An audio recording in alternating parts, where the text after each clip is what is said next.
So now that the Nintendo Switch has a grand total of 3 games, you know I had to pick this new one up.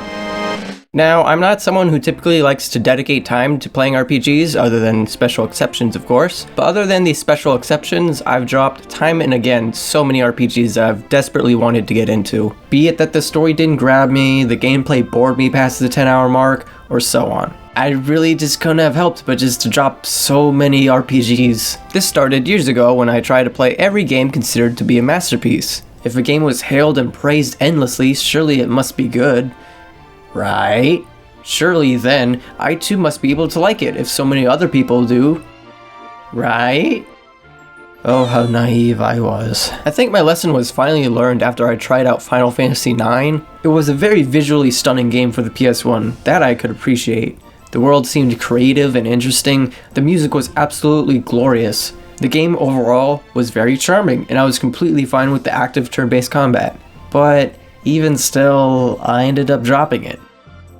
Even with all the promise of Final Fantasy IX, I just couldn't connect with it like I wanted to. Even when I got to disc 3 of 4 of the game. Some time passed and I picked up the game again, only to drop it again, only for me to pick it up a third time.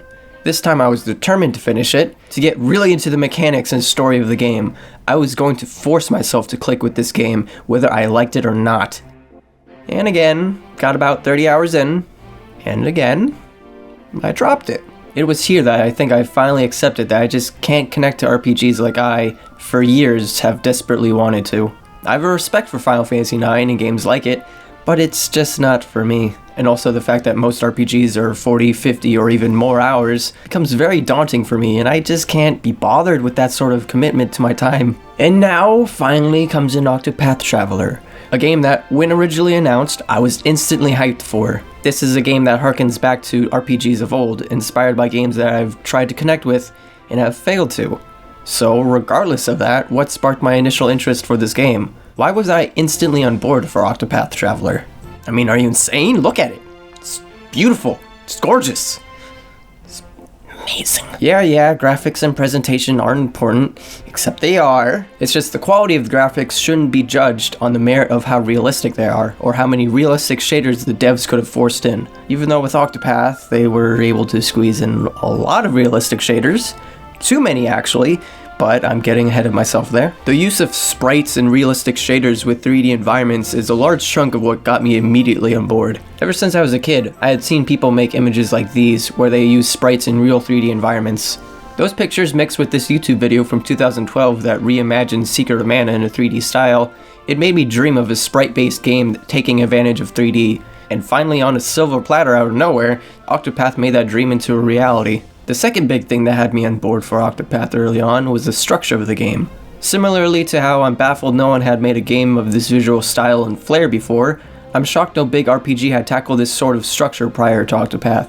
Instead of one overarching story, Octopath takes on numerous smaller stories. These stories being much more intimate and personal than the typical larger-than-life, grandiose, save-the-planet plots of most other RPGs. From the start of the game, you can choose whatever character you'd like, and then continue your adventure on from wherever character you'd like to go on next, or whatever chapter you'd like to go on next. You can complete all 8 characters' chapter 1s, and then chapter 2s, and then chapter 3s, or you could just focus on 4 characters, and I'm making this sound way more complicated than it probably is. Or you can go at literally whatever pace you want. The way you would like to progress and which story you'd like to give focus on is completely, or at least mostly, up to you. And that's a beautiful thing. Because of this, the game continues with a certain level of interest and flow, mostly, because you're doing what you'd like to do when you'd like to do it. It's that sort of openness that I would absolutely love to see in more modern games. Alright, allow me to reiterate on that. It's that sort of openness that I'd love to see embraced more in modern RPGs. I suppose the big question on everyone's mind is, did Octopath deliver? Well, yes and no. Mostly yes, but also a fair bit of no. I actually was afraid I wouldn't be able to find things wrong with Octopath, and that when it came down to making a video on it, I wouldn't be able to say anything other than, it's a good game. But as the weak, unappeasable, cynic asshole that I am, I managed to ring up a few things. Some of these things I bring up will be nitpicks, sure, but others are some honest glaring issues with the game. Moving forward, this video will be divided into 4 chapters. With each chapter I will talk about different topics. Chapter 1 will cover various general things about the game, things that wouldn't be considered spoilers, such as gameplay, a short history, a bit more on the graphics, etc. Chapter 2 is where I will talk about my general impressions of the 8 characters. If you don't want to hear about any of the characters or how I feel about them and the quality of each, stop there. Chapter 3 is when I start talking about specifics from the game, including nitpicks from each character's story and other spoilery stuff. So if you don't want to be spoiled massively, stop there. And lastly, Chapter 4 is where I talk about extra side content in Postgame. With each passing chapter, we slowly descend into more and more spoilery contents, so watch as much as you please. Take this video as a review, or impressions, or whatever. I don't really have any idea what this is. Before we start to get negative, back to the graphics of the game. I absolutely adore the sprite work in this game, most notably the enemies and bosses. These detailed and sometimes just towering sprites with so much detail in them are amazing. Actually, you might be able to argue that the sprite work has too much detail. Here are a few images of some of the main character sprites. On the top of the image are the original sprites, along with how many colors there are in them, and below that is a redoing of the same sprite, but with virtually half the number of colors. It's like magic. It's nearly impossible to tell a difference between the two unless you really get in there.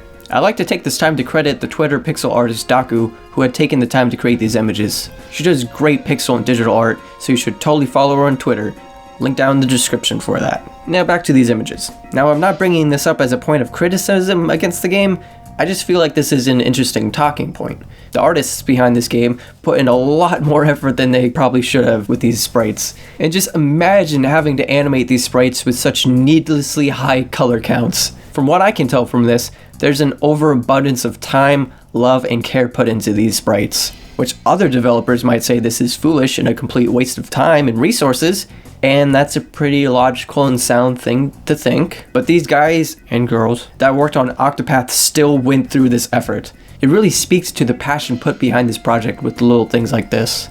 And actually, now that I bring this up, it kinda is a waste. With these beautifully made bosses, you encounter them once, kill them, and it's just gone forever. It's disappointing that this game doesn't have a bestiary system where you can look through the different enemies you've encountered and killed. That would have been a perfect way for us to better appreciate the work that was put into these sprites. Similarly to how the sprites in this game have an overabundance of color, the game's shaders and bloom effects have a general overabundance as well. Rather than being a neat little thing that not everyone would notice, it can be, at worst, an eyesore that's impossible to ignore. While most of the time the lighting is harmless and captivating, there are times when this is clearly too much and can get pretty laughable. Let's take a good old gander at this enemy encounter right here.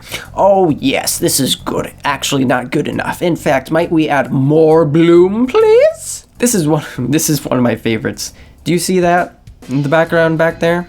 No? Allow me to, there we go. It's a hidden chest. Can you tell by that outline there? The only thing that hides this chest out of plain sight is the fact that the lighting is so blinding, otherwise it would just be about the most obvious chest in the game. There's something hilarious about that to me. When you're in an area where you carry a lantern, you can basically forget about not being blinded, especially if you walk around other light sources. And look at that, another one of my favorites here. You have to lean into the screen and squint in order to read the amount of coins and EXP you just earned. Those of course were some of the more extreme examples of which I could find, but still stands to reason that the devs should have pulled back a little bit on the shaders and lighting. At least a bit. But hey, look at this neat water. I like it. It's pretty. Now to talk about one of the most important things of the game. Gameplay. But first, a history lesson. Going back over a decade, Final Fantasy was in the age of Final Fantasy XIII, Crisis Core, The Spirits Within on Blu-ray, and also still re-releasing literally every other old Final Fantasy game on every gaming platform under the sun. Wanting to create a new game that kept the style and feel of old Final Fantasies, producer Tomoya Asun, just voice to text the fucking Tomoya Asano set out to create the spin-off title, Final Fantasy IV Heroes of Light, an adorable little game that not only acts as a sweet reminder of those who like the old style of RPGs, but it also is the game that introduced the boost system of combat using BP. Rather than using magic points, each type of move you could use consumes a certain amount of BP, and you replenish BP as the turns go on. This game is largely forgotten about, is hard, and is really grindy. So out the window goes my interest personally, but it's cute, so who cares? Moving on from 4 Heroes of Light, producer Tomoya Asano was able to create a sequel to the game. Instead, however, he opted to make a brand new IP, now known as Bravely Default. This game not only kept the focus of keeping the gameplay style to that of an old Final Fantasy game, but it also brought back the BP boost system mechanic. But this time, they made it even better. This time, with BP, you're able to attack multiple times in one turn. They also brought back magic points, because it was kinda weird without them. The combat also focuses heavily on the weaknesses of your enemy. Interesting, your enemies were also able to use these boost points to attack multiple times a turn. And your own party members had their own weaknesses that enemies could abuse if you're not careful. Take all that and throw in 24 different job classes, and you have a classic Final Fantasy enthusiast drooling by the mouth. Except people now criticize Bravely Default for its reusing of dungeons, its story, and its padded length. So that's a shame. And then the sequel came out, Bravely Default End Layer, and people kind of stopped caring, judging by the sales. Plus, the fact that you can now buy a new copy of the game for $17. All the while, Bravely Default still costs more than it did at launch. I didn't even play Bravely Second because I never even finished Bravely Default, but it seems many of us are on the same boat there. However, seems we all missed out because the gameplay was much more balanced in the sequel. Adding on to that, you can now do chain battles, where if you win a battle in one turn, you can choose to immediately fight another round of monsters. The more battles you win in a row like this, the more EXP you gain via an EXP multiplier, which makes me wonder why such a quality of life feature like this isn't in more RPGs to help with grinding. Makes me wonder why a feature like this isn't in Octopath. And now we move on from a spin-off from Final Fantasy to a spiritual successor of a spin-off to Final Fantasy to finally modern day with Octopath Traveler, which is a spiritual successor to a spiritual successor of a spin-off to Final Fantasy. Any questions? Octopath again brings back the boost system, which now allows you to charge up your magic attacks or allow your physical attacks to strike multiple times. With this system, similarly to Bravely Default, you're able to break enemies using their weaknesses, making them more vulnerable to higher damage from your attacks. Guy is weak to knife? Attack him with a knife. Guy is weak to magic? Fire with some magic. Some enemies have a lot of weaknesses, some only have 1 or 2. Unlike Bravely Default, your player characters do not have weaknesses. This comes off as a missed opportunity, which would have added an extra layer of depth to battles, an extra layer that the end of the game could have sorely used. By the start of the game, things are simple, but can quickly ramp up if you don't keep up with buying new weapons and armor. In part, money can seem more vital than EXP at times, as the game leans more heavily towards equipment and character builds rather than just levels. In fact, my friend was playing Octopath, and she was at level 45 and at level 38 Danger Zone, yet she still had her ass completely handed to her. I've had a couple of these types of experiences as well. Why do such experiences happen, you might wonder? Because we didn't have the proper equipment. So rather than just grinding up a bunch of levels, we instead had to grind for a load of money just to play catch up with equipables. Because equipment can be expensive. But back to my point of late game needing an extra layer of depth. By the end of the game, you've gotten good armor and weapons for your characters, you figured out what skills work for you, and you're essentially dominating everything. Adding weaknesses specific to different characters or job classes would have you think twice, even in the late game. But instead, you're left without much opposition by the end of the game to just dominate all in your path. Something else that only aids in this vanishing of a natural difficulty curve are job-specific skills known as divine skills. As you defeat enemies, you not only gain EXP, but you gain job points. Job points let you unlock new skills for your characters along with passive abilities which you can equip. Once you unlock all of a job's skills, you can then unlock the final skill, which is, of course, the aforementioned divine skill. These are abilities that, if used correctly, can break the game. And it only takes a little bit of imagination and experimentation in order to use them correctly. Add on top of this, attack and defense buffs and enemy debuffs, and you have a formula for a battle that will end faster than would be particularly satisfying. Though these divine skills must be fully charged using maximum BEP, which itself isn't difficult, so battles by a certain point merely become you charging up your divine skills, maybe casting a buff or two, and just killing everything in a couple more turns. Something else fun that you add to your OP battling arsenal are secondary jobs. This allows you to add more abilities and attacks to your characters. These secondary jobs are mostly based on the 8 playable characters. So there's this thief secondary job, warrior, dancer, cleric, etc., etc. Only one person can have a certain type of secondary job at a time, so you can't have everyone be a dancer, unfortunately. These secondary jobs add a little bit of extra spice to your battles and overall strategies. Want a cleric to also be a merchant, so in between heals you can make bank while also gifting your other characters BP to make the battles go by faster? Do it! Want to have Primrose be a scholar because her attacks aren't very strong, but now with her magic attacks she can be considerably more useful with breaking enemy shields?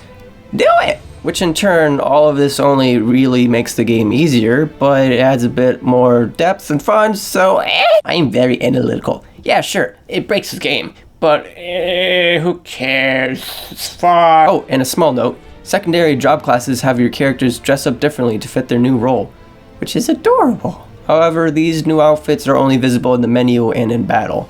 They aren't dressed up differently while you're walking around in the world, which, one, not only doesn't make sense, and two, it's just a shame because, you know, Primrose looks good in black. Overall, I would call the battle system fun, but a bit too easily exploitable. But all that stuff's just in battles. We still have outside of battle to talk about. On top of job and character-specific skills, we also have character-specific abilities which can be used on the field. These are known as path actions. Such as using Cyrus to scrutinize fellow villagers to get information out of them. This scrutinize ability allows you to read a little bio about them, making them truly feel like a resident in this world. You also might find locations of hidden items when you scrutinize people, which more times than not are sellable items, which are important because, as previously mentioned, money can at times be more useful than EXP. You also have Therion, who can steal items off of people, Primrose, who can have people follow her and allow them to perform in battle for you, and Albric, who is able to fight random people, so you can take out regressed anger of your parents by beating up old men and women for rewards in-game. And the other 4 characters, Alphen, Tressa, Ophelia, and Honnet, basically just have different versions of these already mentioned path actions, which at first you might dismiss as lazy, especially since it's rather strange for a devote of the church to walk up to a random nobody and demand them to come into battle with them and risk their lives for your gain. But whatever. Although it's important to know that you can only have 4 people in your party at once. Some of these path actions are needed for specific quests, so if each character had their own unique path action, it would have only been more of a hassle to switch in and out of the specific characters you need.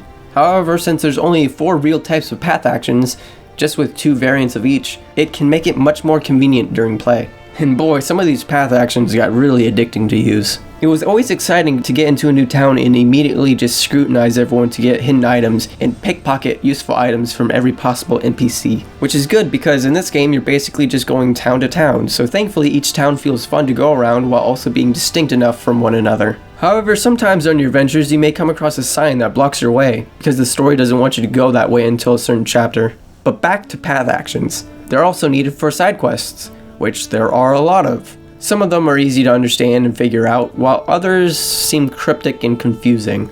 Most of the time they don't outright tell you exactly what you have to do. Sometimes there are even a couple ways of solving a problem. A woman is being harassed by a man? Go get his mommy to stop him. Or just challenge him straight up. Other times the quests are like this guy here.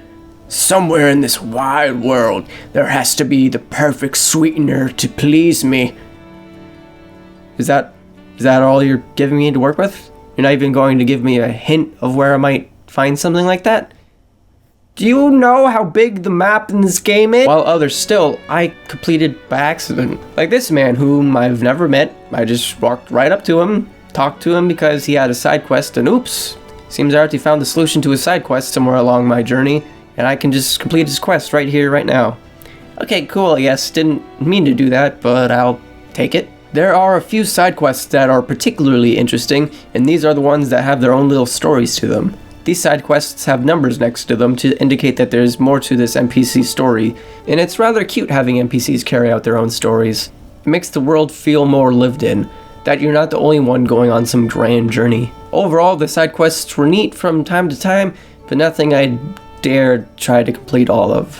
Previously, I mentioned the way you progress in this game is mostly up to your discretion, but to a certain point this isn't really true anymore. When the game begins, you're able to choose from whomever you'd like to be. Then after that, every other character's chapter 1 is scaled up to around what level you're at. And after that, they again scale up, but the game then gets to the point where it doesn't really work like that anymore. It stops scaling up the levels of chapters, and chapters now have a hard set recommended levels. After you just beat Primrose chapter 1, you more than likely just can't hop right into her chapter 2 because you should be at level 20 for it. Which obviously after just beating her chapter 1, you're probably not going to be level 20. The game doesn't want you blasting through these chapters, which in itself is fine, but the more you go through the game, the more restricting it feels, because rather than doing whose chapter you want, you're more than likely just going to do whose chapter has the lowest danger level, so you're not just picking a fight you clearly won't win. This isn't a big negative, but I thought it was worth mentioning since the game isn't completely open with its structure.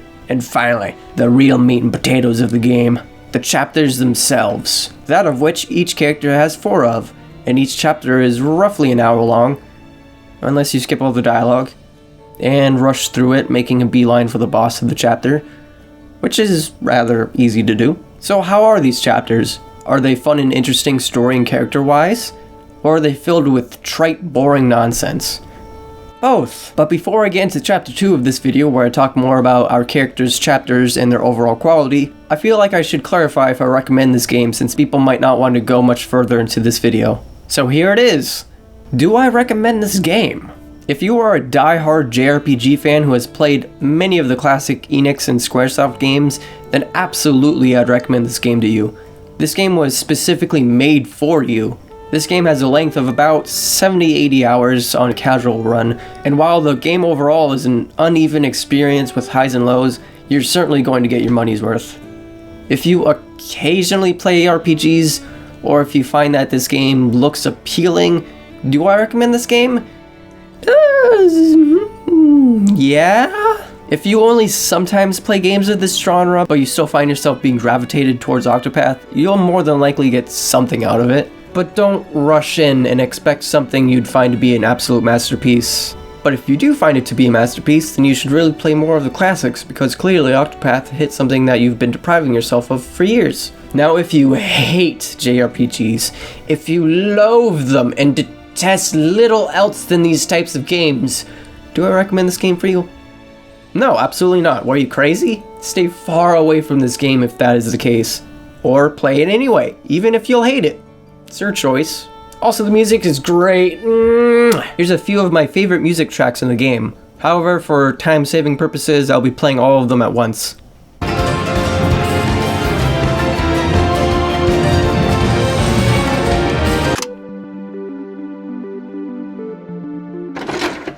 First of all, I would like to congratulate the team that made this game for finally making a JRPG where all the main characters are above age of consent and would be able to vote.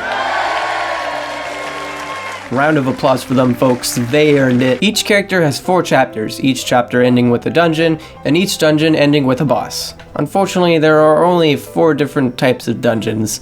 The cave dungeon, the forest dungeon, the manor dungeon, and the occasional ruins dungeon. Along with that, the dungeons themselves aren't particularly interesting or stand out design-wise. They are very reminiscent of the first few Final Fantasies where it's just hallways with a few branching paths to house chests. There are no puzzles of any types here, not even switch puzzles which were even in Bravely Default. Just plain hallways and a few chests scattered about. To their credit, dungeons still have their own subtle flair to them. Like for example, not all caves look exactly the same. Some might have books or something, but that only goes so far. So you're left wishing that there were a few more surprises in the dungeon department. By the end of the game, I was actually just rushing through these dungeons to just get to the end, and boy, do they only take a minute or two if you actually just make a beeline for the end. Which is rather easy to do because you can just look at the bottom right corner of the screen to find where the boss of the dungeon is. It's always right in front of the save point that's illustrated by the feather pen icon. Upon release, a common problem a lot of critics had with Octopath was that the characters don't interact with one another, which is a fair assertion, but the game does have a few means of trying to rectify this. Past characters Chapter 1's characters are able to have what's called banters with one another. These banters are where two characters suddenly enter a dark void, have a light shine down on both of them, and the two of them converse about what's going on and how they feel about it. Which all too often devolves into, "Oh, I see you have a problem." "Yes, by golly, I do." "Gee willies, I'm here for you. I'll help you." "Oh, thank you. You are too kind." There are exceptions to this, thankfully, where the dialogue is more meaningful and can give you more insight into the characters. And after you beat someone's Chapter 4, you are able to have bar banters. This is where, if you enter a tavern, you might be prompted to view a banter.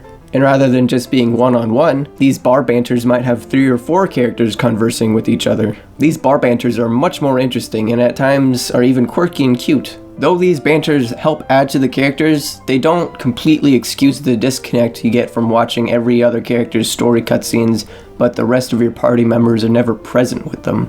Allow me to be clear with this. I mean, if you're watching a cutscene from Primrose's story, regardless if you have a full party of people, only Primrose will be visible during these cutscenes. It makes it seem like these characters are on solo adventures in these cutscenes rather than having a whole band of friends behind them. And I get it, these are supposed to be independent stories, so it'd not only be weird to have non-story related characters interacting in the cutscene, but also that would be way too hard to implement with the large possibilities of party combinations, but at least have the rest of your party members stand there with them, come on. Since there's only 4 chapters per character, the developers tried to cram as much character motivation and characterization as they can in there. As such, there can be a heavy reliance on character flashbacks to scenes we wouldn't have seen otherwise. Most of the time this is fine, but sometimes this over-reliance can come off as comical. Some cynics may be even hard-pressed to call this amateurish writing, but I don't want to be that harsh. The stories are relatively simple, but that's not the worst thing. You're doing of upwards of 8 of them at a time. If they were to get too complex, then it would be all the harder to keep them all straight. But no more putting it off. It's finally time to talk about our cast of characters. Starting, let's begin with the 2 characters I really don't have too much to say about. Ophelia and Cyrus. Ophelia in battle is virtually essential for early game healing. In that sense, she's very helpful as a unit. But then, her story, it's overall fine. Just fine. She's a devote to the church and must go on a pilgrimage, as per tradition to their religion. Her story starts off well enough, goes through its course, has its peak of interest, and just sorta ends in a cliche way that wasn't particularly interesting. She's a nice girl, and again, a devote to the church, so it makes sense for her climax to revolve around love and feelings. The real problem with that isn't necessarily about the emotional gobbledygook, though. Going back to what I said about characters relying heavily on flashbacks, if you have a flashback that we have no connection to, and you have that act as the climax to your story, then it's not very good. Either way, she just hadn't clicked with me. I'm not particularly moved either way by her story, so she's just fine.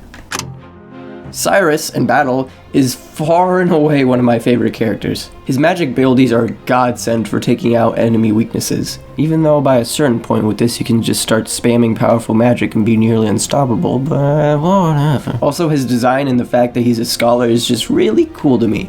I like him. Cyrus's initial plot immediately intrigued me. Rather than just being any sort of revenge story, it's initially just about him having to look for a missing tome from a library. Because of that, I was all too curious to see how this story would play out. Sadly, several major story beats were way too predictable, most notably in his latter 2 chapters. Regardless of this, his chapters were still fun, and Cyrus himself I found to be one of the most endearing of the cast. Okay, more positivity, finally. Tressa.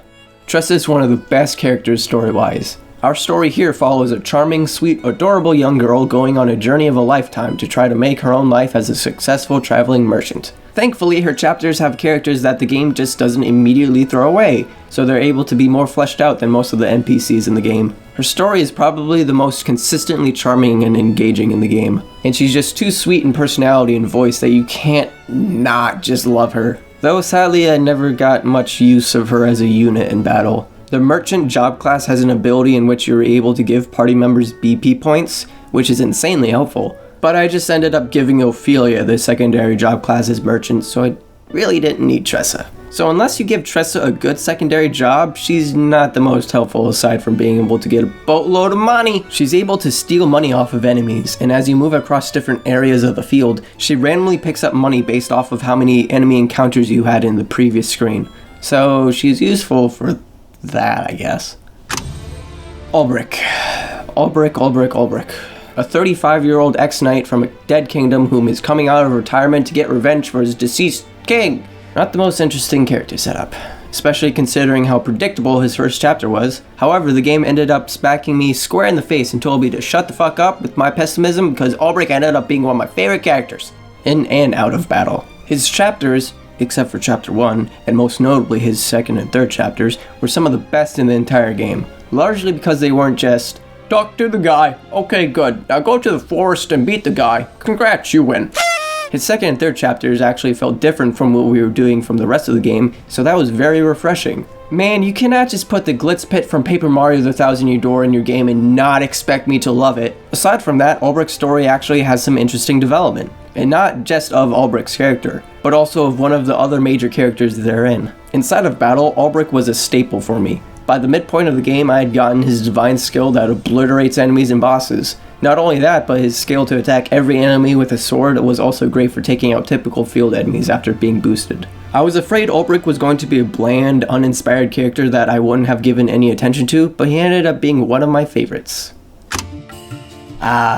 Primrose, essentially the poster child of Octopath at this point. Again, Primrose is one of the best, story-wise, and I'm not just saying that because I think she's hot. It's clear to me that a lot of effort was put into her story. When she was young, she witnessed her father be killed by 3 men who had tattoos of her crow on various parts of their body. Since then, Primrose has devoted her life to kill those responsible for her father's death, which is a long time since that happened when she was 13, and now she's 23.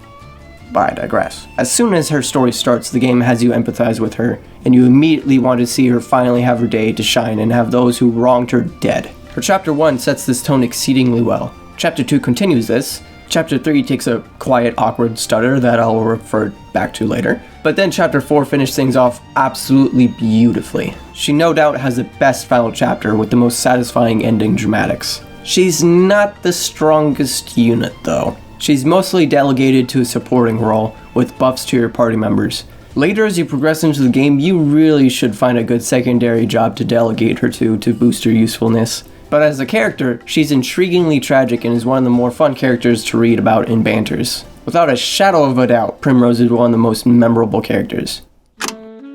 Alphen, the cheery, happy-go-lucky traveling apothecary with a dream to be as selfless and skilled as the apothecary that had saved his life as a young boy. Initially, I had seen Alphen as the weakest link here. The blandest out of the bunch, just an overly happy, boring slab of a character. His first chapter certainly didn't help set a good tone either. However, as I progressed throughout his chapters, I was pleased to see how wrong I was. Dungeon-wise, he was still very lame, since nearly all of them are forests, which are pretty boring. But story and character-wise, Alphen ended up being very engaging and memorable. Alphen's only major blights on him is his dungeons in his first chapter, which percentage-wise, that's a lot of his content, but the characters and interactions from his second, third, and fourth chapter make up for it. What started as a disappointment quickly turned around. Alphen gets 3 Doujin Shinji faces out of 5. Because we have a rating system, suddenly. Actually make that 2.75 Doujin Shinji faces out of 5. I'm not feeling strong enough in that 3 anymore. In battle, Alphen may not seem like much at first, but he can easily become the most powerful essential character in your party. More on this a bit later. Now we move on to Therion. My first impressions of him before the game even came out had me intrigued. His design and job class immediately had me interested. An edgy thief boy, how could I not be interested? And his chapter 1 was one of my favorite beginning chapters. However, it only really went downhill from here. His chapter 2 felt, well, serviceable. Nothing stand out, but nothing bad. However, it was after his chapter 2 that the game started to focus more on his backstory. You know, events that took place outside of our playtime with him that the game has to feed us information about via flashbacks. Which, this isn't much of anything different from the other characters, but what started to ruin Therion for me was the fact that his story was heavily focused on betrayal. Therion was the 5th character whose story I completed. He was also the 5th character I ran into, that of which had a story deeply rooted in betrayal and or personal revenge. At this point, I was honestly finding this device to be a bit trite and tired. After my impressions of his first chapter, I was surprised by the direction the game was taking him. It was something different from what I've played before. It was exciting, but little did I know the game would only revert back to its old, tired and true ways. I suppose this is more or less a personal issue, and some might find me a bit harsh on him, but I just wanted so much more out of my edgy, sassy boy. I was left very disappointed. Hannet. Oh, Hannet. The beautiful huntress. A badass who can tame animals and monsters to use in fights. How can you mess her up? Well, 1. You make her talk real weird-like, which a lot of people seem to have problems with, but personally I was fine with how she spoke. Honestly, there was really only one character whose speaking patterns annoyed me. And number 2, for how they could mess up such a perfect idea for a character, you give her the most uninteresting, boring filler story. At the beginning of each character's story, they are given an initial problem, and each chapter is meant to expand and grow more onto their story. Hannet's initial problem is that there's a monster in the forest 5 feet away from her village and she has to beat it up. Enthralling. After that, she's informed that her master is in trouble after trying to hunt a monster named Red-Eye, and she has to go save him. Then we step into her chapter 2, where her goal is to help save her master and find this Red-Eye. Then her chapter 3, where her goal is to help save her master and find this Red-Eye. And finally chapter 4, where her goal is to help save her master and defeat this Red-Eye. There's nothing to shake up the story, no revelations, no intriguing characters to add to the story, nothing. Well, there are characters, but they don't add much of anything. Actually, I'm going to talk more on how I don't like her story, but first we must transition into more spoilery territory.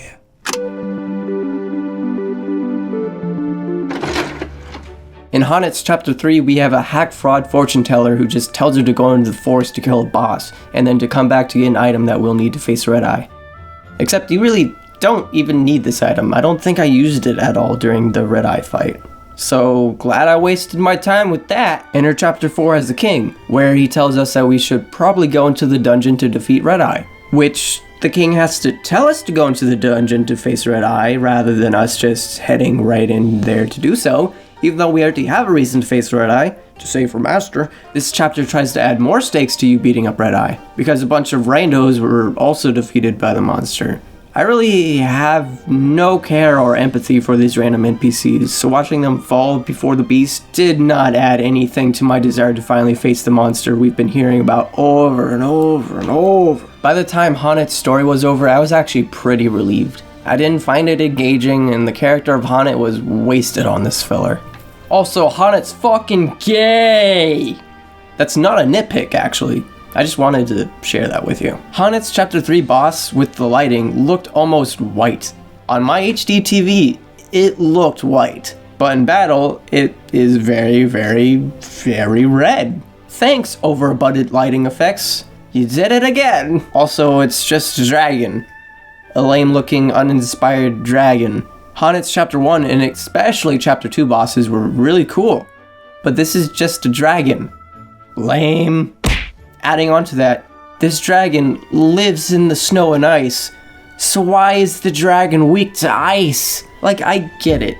It's a dragon, so it's meant to be a spectacle for Hannet that she faces a mythical beast. But could they put in a little more effort to make it an intimidating ice/snow dragon? Could they have put more effort into it to make it more of a spectacle for us, the player? Because there's absolutely nothing special about seeing a typical run-of-the-mill dragon.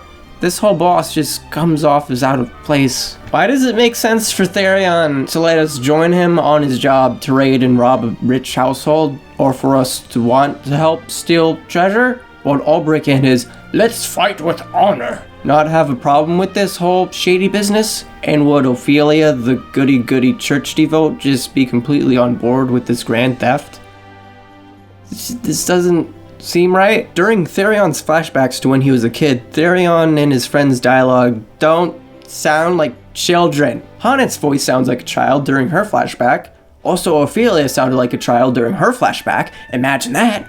So I guess Therion just hit puberty when he was 7 and never had his voice changed, so that's cool. In chapter 2, Therion goes to find a stranger he's never met before to help him break into this stranger ex-friend's house.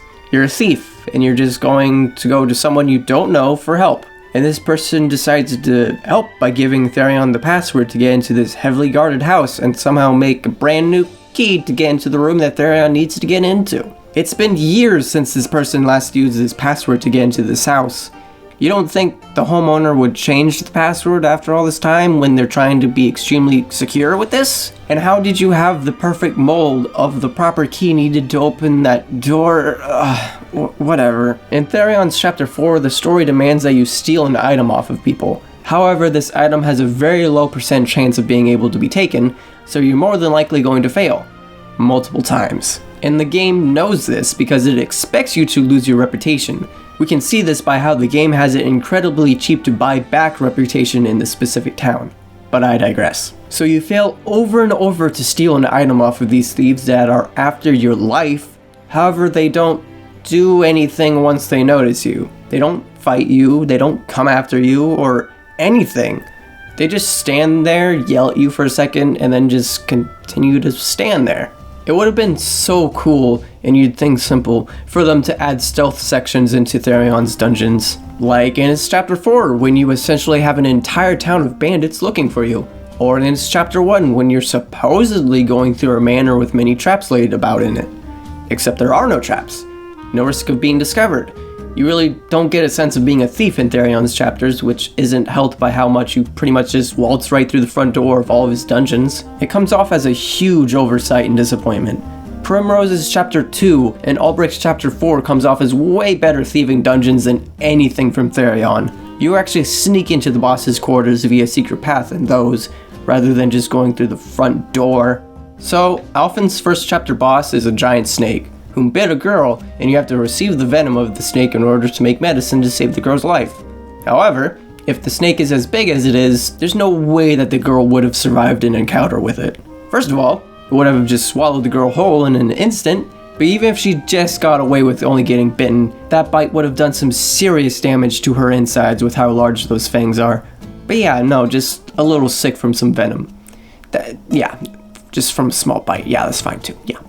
Still speaking of his first chapter, Alphen and his friend are apothecaries. People who take care of the sick and know their way around creating medicine and tending to people. So then, how do they make the rookie mistake of calling the snake poisonous? Here's a little lesson for you. The difference between poison and venom is the way that it is delivered. Poisons are absorbed or ingested, so you have your poisonous mushrooms, poisonous frogs, etc. If you or a predator were to consume or in some cases just touch something that's poisonous, then yeah, you're fucked. Venom, however, is delivered into the system via a mechanism, such as a stinger or in this case of snakes, fangs. So snakes are venomous, not poisonous. They produce what we call venom, not poison. These are not interchangeable terms, and yet the game throws around both of these words in regards to the snake. The poison is spreading throughout her body. And what's that? Take all the venom I need? For people that study medicine, you'd think they'd know something like this. Immersion broken! Alphen's hero, and the reason he decided he wanted to become an apothecary, was because of a traveling apothecary saved his life when he was young.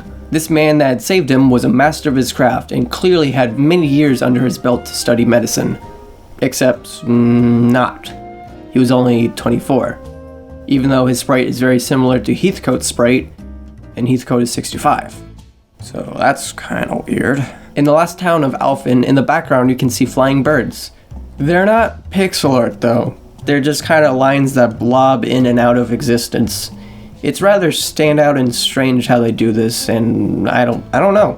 I don't like it. I really wish they introduced Simeon earlier in Primrose's story than Chapter 3. All he needed was a couple lines in a flashback. Primrose's story would have been pretty much perfect if not for this one minor setback. We just meet this guy in Chapter 3, where he had no setup, but the game presents him as being central and extremely important. So rather than saying, oh my god, it's the guy that Primrose was thinking about before, this is so sweet, all you think is, what? Who the fuck are you? What? Rather than feeling happy or relieved by the sight of Simeon, you don't feel anything other than possible confusion. Simeon was initially presented as this sweet figure that was a sort of shining light during Primrose's childhood. Dare I say he was presented as a sort of romantic figure for Primrose. You know, when she was 13 and he was an adult. This isn't a nitpick necessarily, and if anything, it's fitting since Simeon is the villain. and that this being a bit off can give you a hint as to Simeon's true character, but man, that's just really weird. Speaking of Simeon, you're telling me that he was Primrose's best friend and they were together all the time, and yet Primrose never noticed a tattoo on his neck that she was then able to notice from several feet away while Simeon was wearing black robes and she was trying to stay hidden. Yeah, sure, alright, One final note on Simeon. That fake out at the end of Primrose's chapter 4 was brilliant. Overall, Primrose's climax was one of the most well thought out and memorable, but specifically the fake out battle where you think you just beat Simeon, but nah, now you're really fighting Simeon. That caught me off guard and was really cool. Again, I'm very analytical. It was cool. I liked it. I should be getting paid for this. A neat little detail that I initially missed while playing was that in Primrose's chapter 3 dungeon, there's actually a room that has 3 black robes hanging up. The exact same robes that were worn during Primrose's father's assassination. Neat little thing to notice. Also, let me tell you, whenever you get a times 100 EXP by using Primrose's skill Bewildering Grace, ooh, no better feeling. Oh my god, there's a little boy who really looks up to Ulbrich, and there's a gang of thieving bandits right outside of town. What could possibly happen? What could possibly happen when you have this sort of equation? Kidnapping, that's what it is. Also, I don't really have any other nitpicks regarding specifically Ulbrich, but here's a more general nitpick. It's kinda lame you can't go back to old characters from chapters to catch up with them. You can talk to them, of course, but it's basically as if you didn't have a whole mini adventure with them and they're just back to being some random NPC. Feels like a bit of a disconnect there. Tressa is supposed to be a merchant prodigy, and you sold these 5 rare gemstones for a profit of 1,500 gold. That's 300 gold per gemstone. Even the lowest level armor in the game costs 3 times as much as that. Tressa's last boss, Esmeralda, just shows up to ruin Tressa's day out of nowhere. Which, I think it's neat how they didn't over-explain her with a mouthful of exposition. If you read between the lines and find the lore later revealed, you can find out more about her. And in the boss's concept art, she actually has the mark of the crow on her thigh. Would've been cool if they kept that in the sprite, so it would've been easier for some people to figure out, but I digress. Deducing with Cyrus is lame. It's just prompts where you repeat information you're fed from specific NPCs you were just told about. There's no sense of true detective work to find out your solutions. You don't feel like you're really piecing together anything. You don't go around the entire town for any small scrap of information, no information you need to think through or anything conflicting, just repeating what you were just told 5 seconds ago. It's too simple to be interesting, and it just feels like a waste of time. Oh my god, the headmaster is a bad guy? You know, I never would have guessed. Especially when he was voiced by Jamieson Price, the man who has a wonderfully deep voice and has been casted as countless shady or villainous characters. Never would have guessed it. And the headmaster's assistant betrays us too? The assistant to the bad guy betrays us too? I never would have foreseen this. The way into Cyrus's chapter 4 dungeon was dumb as fuck. It's just a huge door and a wall in the middle of town that somehow Cyrus was surprised to notice. It's just there, being very much a huge door. No one else in town seems to care about it though. Not even when there's a button to get in right next to the door and all you have to do is give it some trial and error to get in. This is the door to the ruins of a library with forbidden and secret knowledge, and it's just in the middle of some random town with the front door being something a curious toddler could figure out. Yeah, good. Oh my god, the suspiciously overly nice man whom hasn't amounted to much of anything in Ophelia's story, but has come up several times, ended up being the bad guy? Shocking. The climax of Ophelia's story hinges on a flashback of something we haven't witnessed that conveniently falls exactly in line with what's happening. The dead bird. Remember the dead bird, sister. The dead bird has the answers to why you're being such a massively stupid tool right now. I audibly laughed, actually. As much as I crap on Ophelia's story for being a weaker link, I did think it was cute how they tied it up at the very end with it being parallel to the beginning of her story. So at least there's that.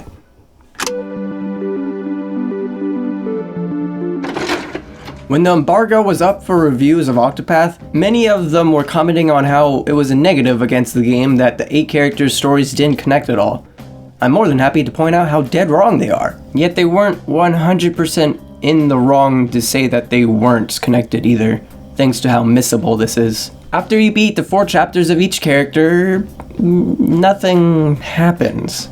No prompt, no message, no hint.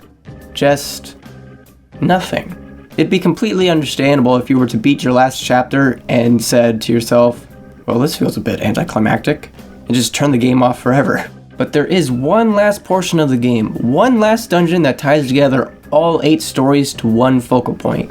And it's not as if this comes out of nowhere, as most of each character's stories give hints to this.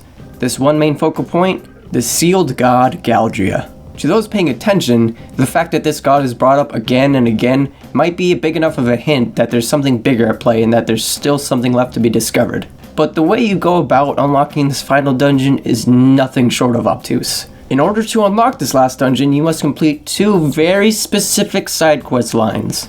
2 side quests in a sea of optional side quests. Unless you either look up how to unlock the dungeon or go out of your way to play hours and hours just trying to do side quests, there's no way you would unlock the dungeon. One of the last things you need to do to unlock it is actually a quest that suddenly appears between towns in H'aanit's starting area. It's not even located inside of a town. By this point in the game, you're just fast traveling to wherever you want to go. You'd have no reason to go to this specific part of the map, and yet you need to unlock the ability to warp to the last area. But before we get into the last dungeon, let's talk about other side content. Another thing you can do on the side are extra tombs and caves, which house new bosses, which is neat. And a waste. It's impossible to find the right time to fight these bosses without being underleveled or overleveled. The areas may be around the danger level of 25, but if you try to go in, you'll more than likely get destroyed by the boss at the end due to them being capable of massive damage outputs, even when put up against my level 60 team. But then if you're level 60, the battles don't last long because they only have roughly 20,000 health. So you either have the choice of getting fucked or having the battle take like 2 to 3 turns. There's not much room for any balanced middle ground, which leaves you asking, why even bother trying with these? There are, however, 4 extra caves that are completely worth doing, those being the 4 shrines that house the 4 secret job classes.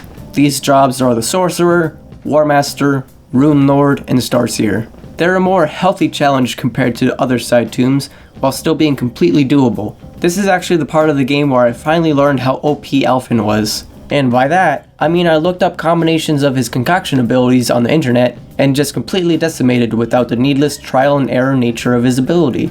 Love you, Alphen. You know what, I think I'll round you up to 3 out of 5 Dojin Shinji faces.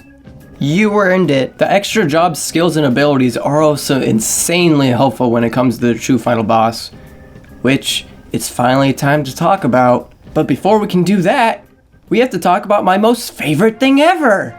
A portion of the end of the game that acts as a boss rush of bosses you've already fought. Nothing about it feels lazy or overly time consuming at all. Sarcasm. It's possible to have a boss rush in your game while having it feel like an extra side thing players can indulge in, like having it be a whole separate mode from the main story, or having it be an extra little side area that's completely optional. If by the end of your game, you're forcing the player to sift through bosses they've already beaten, and they're not even different at all from the first time you fought them, it only feels like a grind.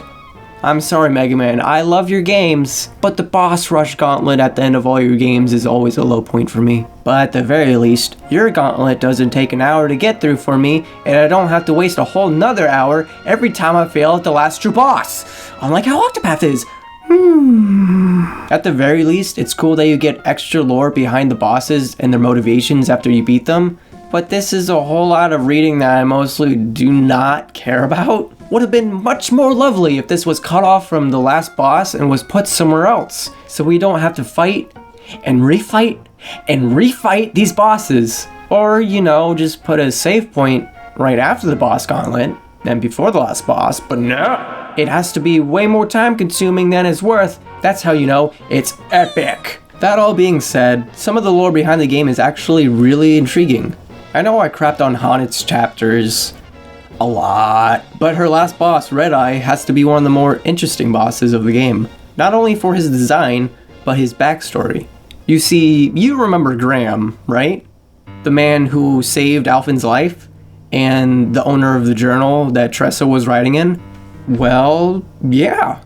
This guy is Graham. Tempted by the empty promise of having his dead wife brought back to him, he was brought past the gate of Finis. Though, of course, he was only going to be used in a ritual to bring back the sealed god, Galdria. Graham escaped partway through the ritual, out of the gate of Finis, but was no longer recognizable as human anymore.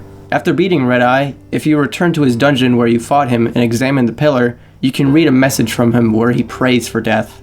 It's details like this that connect different characters and different stories that are really neat and showcase the effort put into the game's lore. But back on track to the final boss. So, here we have arrived. We beat the 4 chapters of every character, we have completed the 2 very specific side quest lines to unlock the final area, we have beaten the boss gauntlet, we're here, at the true final boss of the game, the last thing for us in our 80-hour journey. But I hope you have all 8 of your party members grinded up in roughly around level 70. If not, you've already wasted your time because you need to use all 8 of the characters in the battle, which you've never had anything like that in the game before, so I don't blame you for not knowing. So after all the things I just mentioned, and you have grinded for hours and hours, now finally we are here. Now it is time to see the fruits of our arduous labor. I died and got game over. Between the boss itself and the gauntlet beforehand, it had taken up about 2 hours. I would have to completely rethink my strategy and grind even more money, even more job points, and even more levels, taking up even more hours of my precious time. I'm done. I'm fed up with this. I can't take it anymore.